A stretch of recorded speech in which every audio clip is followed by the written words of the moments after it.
What up, though? Hola, mi gente. It's your host, who in the neighborhood and the streets the most, J Hodge, with In Your Hood, InYourHood.com. This is another segment of Hood Sites. So, welcome to Hood Sites. And you know what I'm doing. We're providing the black community with mental advancement by giving you information about things that will disrupt the things that you don't know, but also give you insight to things that you should know. So, today, what we have is we have another news update, another article that I'm going to read off, and the title is the AFCFTA promises to unlock the potential for African women to move from micro to macro businesses. Once again, the AFCFTA promises to unlock the potential for African women to move from micro to macro businesses. Continue. For decades, African women have been trapped in poverty cycles due to several underlying factors, including unequal access to education, factors of production and trade facilities, inequitable labor-saving technologies, underpaid or unpaid labor, harmful cultural practices, and limited legal protection from gender inequality practices entrenched in society. Paragraph 2. To break the cycle of poverty and inequalities, the African Union continues to advocate for the development and implementation of policies and legal frameworks that will create a wider array of opportunities for women and which will lead to their economic empowerment at the national and regional levels, and ensuring that the development and vision for Africa is inclusive and sustainable.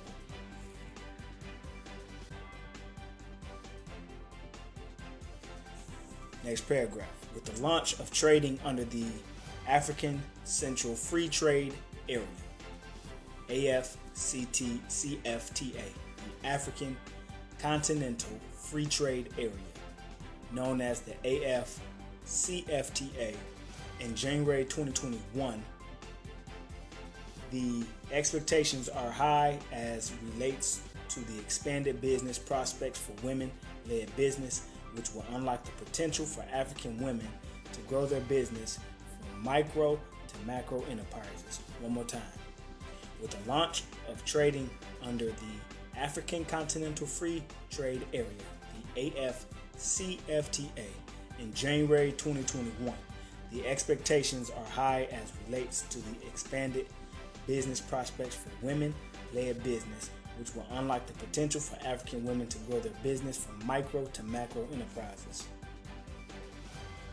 The agreement establishing the AFCFTA recognizes the need to build and improve the export capacity of both formal and informal service suppliers, with particular attention to micro, small, and medium-sized enterprises, in which women and youth actively participate. Furthermore, the AFCFTA protocols on trade in goods, trade in services, investment, intellectual property rights, and competition policy provide clear guidelines to ensure emerging enterprises and infant industries are protected, thus adding impetus to the Agenda 2063 goals of gender equality, women empowerment, and youth development. Next paragraph. Through the AFCFTA, informal and micro and small enterprises will be integrated into the continental markets, breaking the barriers these businesses constantly encounter as they try to penetrate more advanced regional and overseas markets. Women, who are estimated to account for 70% of informal cross-border trade in Africa, will be well positioned to tap into regional export destinations, and use regional markets as stepping stones for expanding into overseas markets. By reducing tariffs and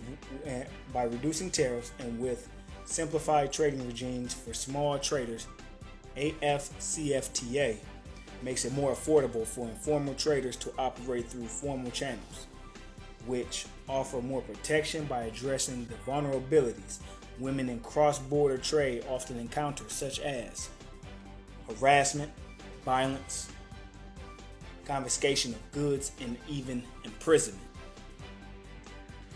Through deliberate efforts to integrate informal businesses into the larger continental trade structure, the challenges related to accurate data will also be addressed to adequately capture and reflect women's trading activities in national accounting systems and regional statistical databases.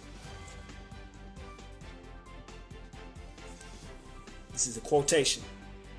The prospective shift from micro to macro business opportunities for women will not be spontaneous, and the expected benefits for women should be tempered with realism and commitment to address existing challenges women often face. Next paragraph. The AFCFTA is expected to enhance competitiveness, promote industrial development through diversification and regional value chain development, and foster sustainable socio-economic development and structural transformation. Small and medium-sized enterprises will benefit from easier means to supply inputs to larger regional companies who then export to overseas markets. For instance, women can benefit from initiatives to connect female agricultural workers to export food markets.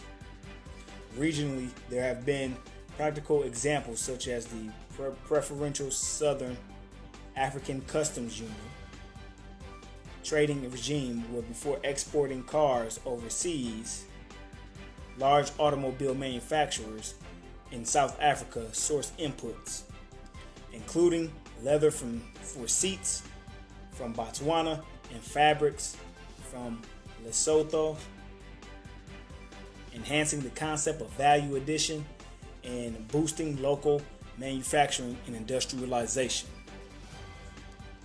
Replicated at the continental level, the AFCFTA will then scale up opportunities for women to benefit from intra-African trade. Combined with the African Union's parallel efforts to increase skills in science and technology, the blue economy, infrastructure, manufacturing, and high growth, Africa is well on its way to actualize Aspiration 6 of Agenda 2063, which calls for an Africa whose development is people-driven, relying on the potential of African people, especially its women and youth, and caring for children. Further, Aspiration 6 underpins African women's economic empowerment, where women are fully empowered in all spheres, and where women will have the rights to own and manage businesses, therefore contributing significantly to innovation and entrepreneurship initiatives within the continent. In addition, the African Union Strategy for Gender Equality and Women's Empowerment, GEWE, underscores the need for women's economic empowerment as under Pillar 1. Maximizing economic outcomes and opportunities, Outcome 1.2, where women are challenged to push for their economic freedom, thereby reaffirming the Africa Agenda 2063, the Africa we want. Next paragraph. Trade experts and gender equality advocates have, however, cautioned that the prospective shift from micro to macro business opportunities for women will not be spontaneous, and the expected benefits for women should be tempered with realism and commitment to address some of the existing challenges women often face. The Futures Report on Making the AFCFTA Work for Women and Youth identifies these challenges to evolve around the limited property rights for women farmers, which leads to low levels of investment and limits the full potential of expert-led growth. Similarly, women and youth may be limited from gains in agriculture due to barriers in accessing finance, productive resources, and other assets. This, in addition to foreign direct investment (FDI), flows towards high productivity and better established exporting operations to capture scale economies, may enlarge the gender income gap. Without complementary national policies, the gender wage gap may be used to drive competitiveness in exports and keep women in low productive activities and sectors that may also be at risk of automation. The report therefore recommends the critical need to promote women as achievers in rather than sources of trade competitive advantage.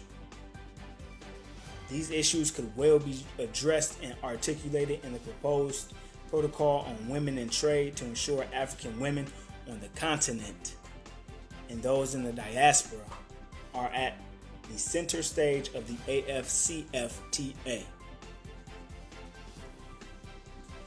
Another quotation: the AFCFTA is also a catalyst for women following the Declaration 2020 to 2030 as the new decade of women's financial and economic inclusion. African leaders recommitted to scale up actions for a progressive gender inclusion towards sustainable development. As country negotiations on AFCFTA continue, it is expected that pertinent issues to ensure seamless trading will be addressed, such as the e-commerce negotiations specific to operational aspects of e-commerce and utilization of digital tools, which include data protection, portability, security and privacy, cross-border data flows and data localization provisions, coordinated cybercrime laws, and harmonization of laws for the taxation of cross-border e-commerce. Whilst the AFCFTA is a continental agreement, the implementation will take place primarily at the national level. Therefore, the agreement must be translated to and contextualized in domestic realities. Those domestic realities are expected to involve the needs to women and to have women leading the negotiations as part of the fulfillment to gender equality and inclusion. The AFCFTA is also a catalyst for women following the declaration of the years 2020 to 2030 as a new decade of women's financial and economic inclusion. In the declaration, African leaders recommitted to scale up actions for the progressive gender inclusion towards sustainable development at the national, regional, and continental levels.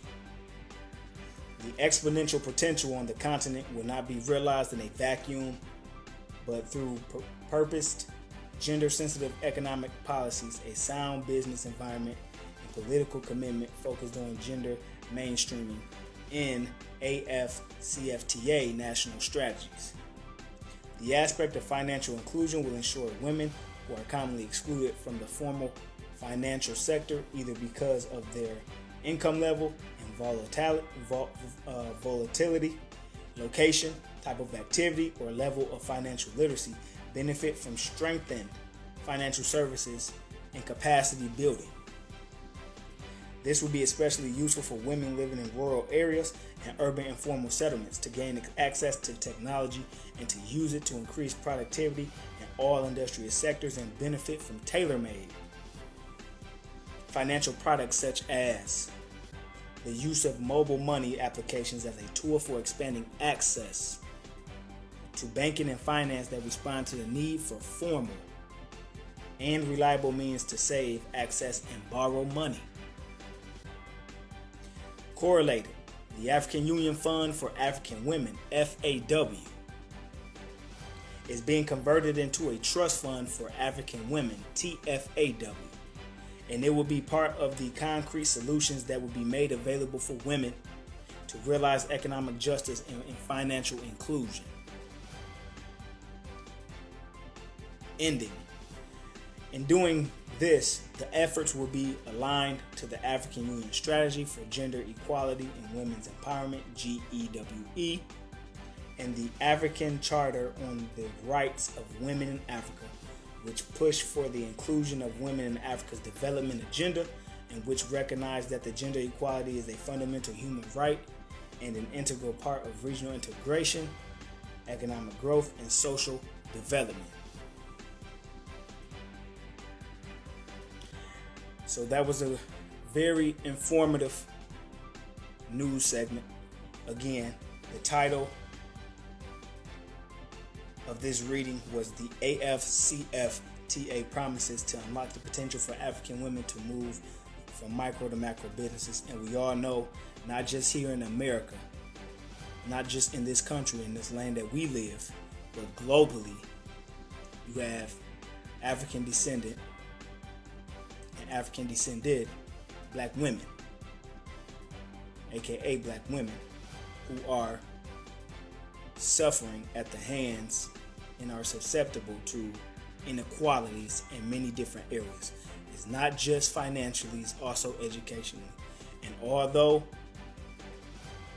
we have women in the United States that are starting now in this current decade to prosper in business and business-wise, business women, and start to gain respect, there's still a larger triumph to be had globally with the black women that we have over in Africa in all 54 countries, where they are now scaling up to get black women globally more involved in the global market of business. And so that's something to pay attention to, because as African descendants over here in the States, whatever business measures is being taken over in Africa, that can always allow us, because we are a global people, to establish a global network. And that is today's news segment of Hood Sites. And make sure you visit www.inyourhood.com. Explore every aspect of the business of In Your Hood. You can read material. You can watch our television show, Where is Jay Hodge? The Journey in These Streets. Every episode streaming live 24/7. You can also listen to and watch lectures. And you can also read more black news, worldly black news, and also get educated on more black historical figures and inventors and geniuses that we've had in the past that's responsible for our modern life today. And you can see every aspect that we've been involved in advancing society. So this has been another segment of Hood Sites. And again, I will get on y'all tomorrow.